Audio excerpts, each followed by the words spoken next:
The Honda CR-V is one of the most successful SUVs worldwide. Alone in the US, just in 1 year, almost 400,000 pieces. That's really massive. And here's the new generation. Has been out in the US in 2017. In 2018 also comes to European markets. We'll make a roundup about the all-new Honda CR-V exterior, interior, and what else is there under the hood, features, technology. We'll take a look. Let's go.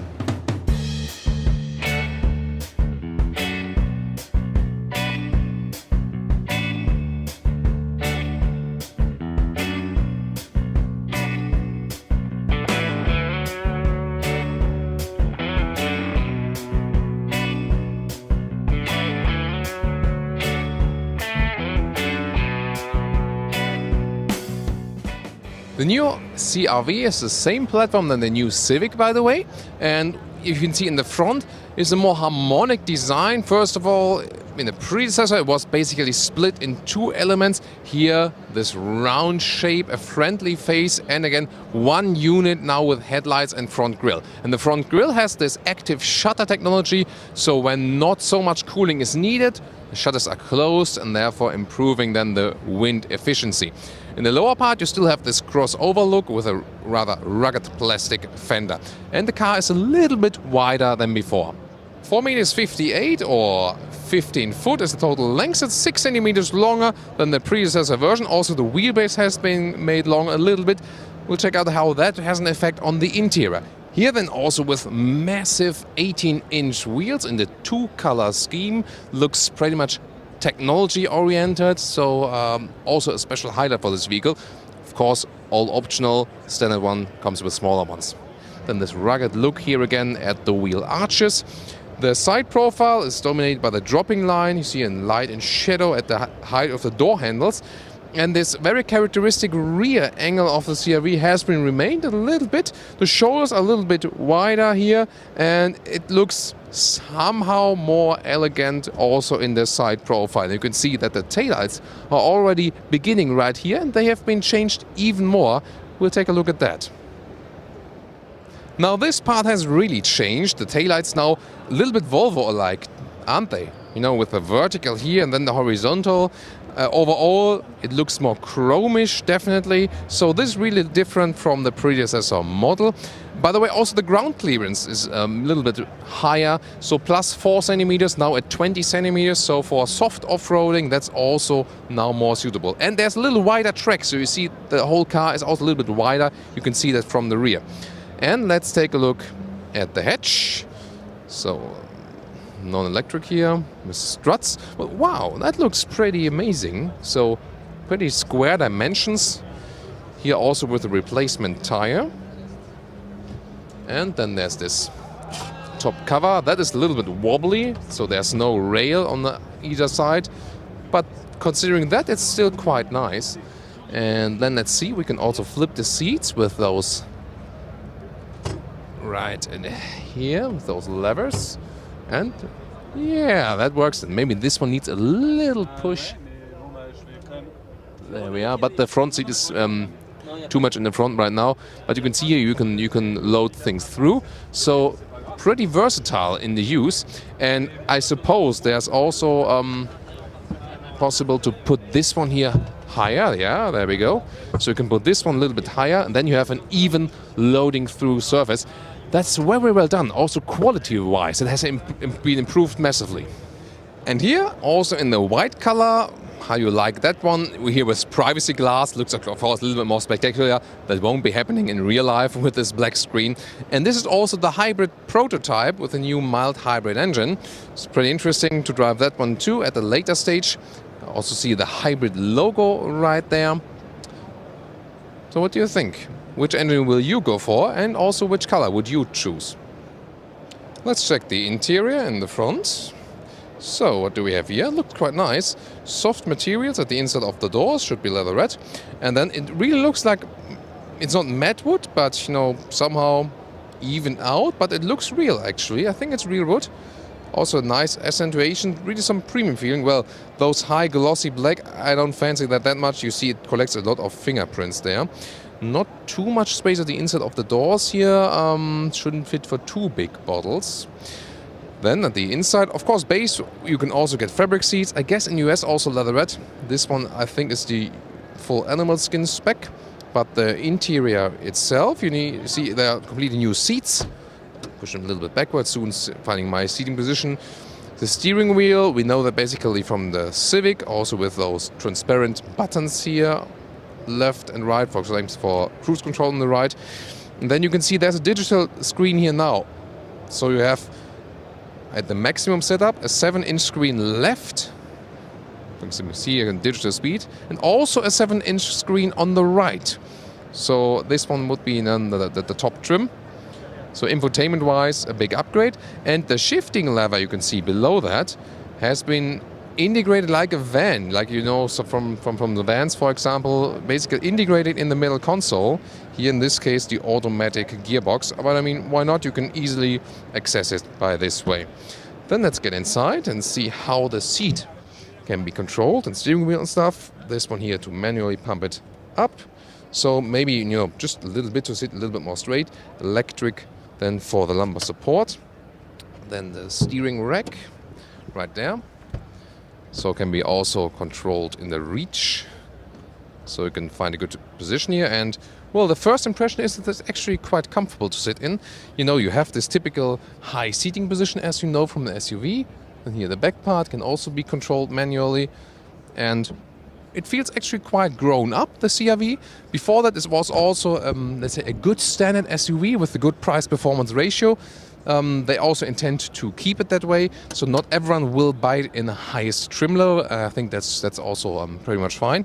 So it gives you a nice high standard seating position, so that you get a feeling you don't need anything that is basically bigger. So that's really interesting. So this would be you know, the way that I would be seating right here. By the way, here also a big mirror with a light too. So you know, for some that's very important that we have the light right there. The visibility to the front is a little bit limited. It's not too big, the front screen. That is due to the design, and also the, you know, the front hood is pretty bulky. Here on the top, by the way, we have let's say it's not real hard plastic. It's some leatherette cover. So overall, they have improved also the build quality. What I'm questioning a little bit, well, you have this horizontal stress in the cockpit. You will soon see that also from the rear. But then again, you have a lot of different design elements here. Maybe that's a little bit too much, a little bit too disturbing. So it's not really a simplistic design. Now the interior overview from this perspective. There you can see the new horizontal stress of this cockpit and also the integration of the screen. The infotainment system was so far the weakness of a lot of Hondas. You can see here it could react a little bit faster, but visually it is way more attractive than before. That's important. You can also connect the phone via Bluetooth. That's a you know, standard function for sure. Let's get to the home menu. What else we can see? It's also the smartphone connectivity. That one then will be enabling you to connect also, you know, Apple CarPlay or Android Auto. Again, the nice use of the wood here. I think that's my favorite trim also for the vehicle. The climate unit is still separately, so you can easily control it while driving. Econ, there will be a button to reduce the throttle input then. And here again, the automatic shifting lever, you can easily press down. Sport mode will turn up the RPMs a little bit more. Electric handbrake. Then we also have a seat heating available. And in the lower middle console, we have a 12-volt power supply. And beverage holders, they are adaptive. Very easy to reach, actually. Seems quite ergonomic to me. And wow, how much room do we have right here? Another 12-volt power supply. USB 2, so to connect with your phone, and HDMI, and again, so much space in this vehicle. It's, you know, this vehicle is not screaming out. It's in some ways really simple, but then again, really versatile and practical, especially for families. And so for your glasses, you can put them right here, and hey, that's an additional mirror. I think there you can see Michelle. Maybe you can see, you know, your children in the rear, for example. I'm not sure, but because there it is. So this is maybe you don't have to lean back all the way. Then hey, what you guys are doing? Stop that! You just have to watch here. Then just like slide in and look there. And stop that! Don't do that. Now to the rear, by the way, door closing sound. Could be a little bit better, couldn't it? But what's really great? Wow, that's really 90 degrees opening. And also, some nice visual elements here. Soft touch also right there. Really great from the quality. And how easy is that to attach child seats, Isofix on the outside seats, for example. So easy to access this vehicle here. That's really great. So well done, Honda. Then let's get inside. And how do I sit here in the rear? Wow, that's amazing. That's really such a good package and will be so important for the customers of this vehicle. Also in the headroom. I'm on wheels 86 or 6'1". That leaves me plenty of headroom. And probably this is the best thing of the new car. Wheelbase a little bit longer, cars a little bit longer, but then it doesn't, get too bulky on the exterior. As you can control the angle of the seat here, this is the most upright seating position, and it's really super comfortable in here also for tall people. I have to say, it's maybe one of my favorite cars here at the booth. So I think the sales success will continue. It seems to be, improved in so many different respects. And this one here probably my favorite aspect of the vehicle. By the way, here's the seat belt for the middle seat. It's quite funny construct. Well, you have to do it like this. Then you have an armrest right there with cup holders. And it's really interesting that you can change the angle of the rear bench. That's really helpful to relax maybe more or to sit more upright. Like this and this. This is the difference. And then you can also put it to the front like this. You see that the lower part goes down a little bit. That is enabling the all-flat loading surface. There's, by the way, also an electric tailgate available.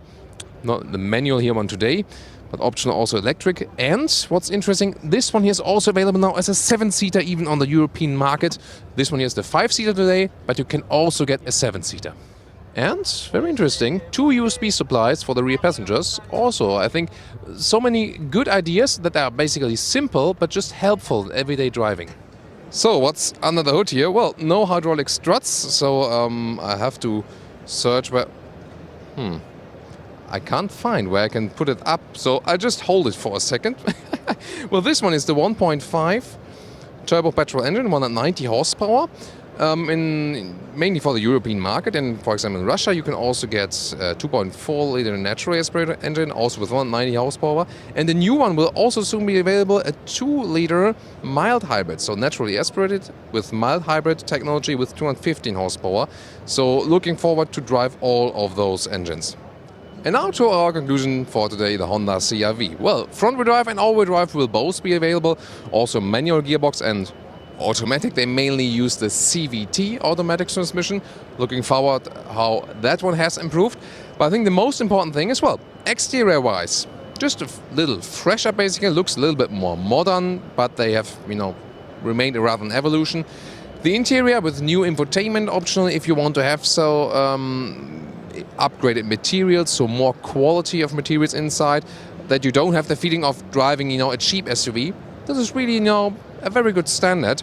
And of course the biggest thing is also with the new generation, more room in the interior, and that's really convincing. So the usage of space, because the car is not super long, but with this still compact SUV, you have room for, the whole family basically. Also now optional as a 7-seater even in Europe. So I think that was pretty convincing, and the overall package, as the price will probably remain relatively the same, the overall package of this car is really very good, and that's what making it also so competitive.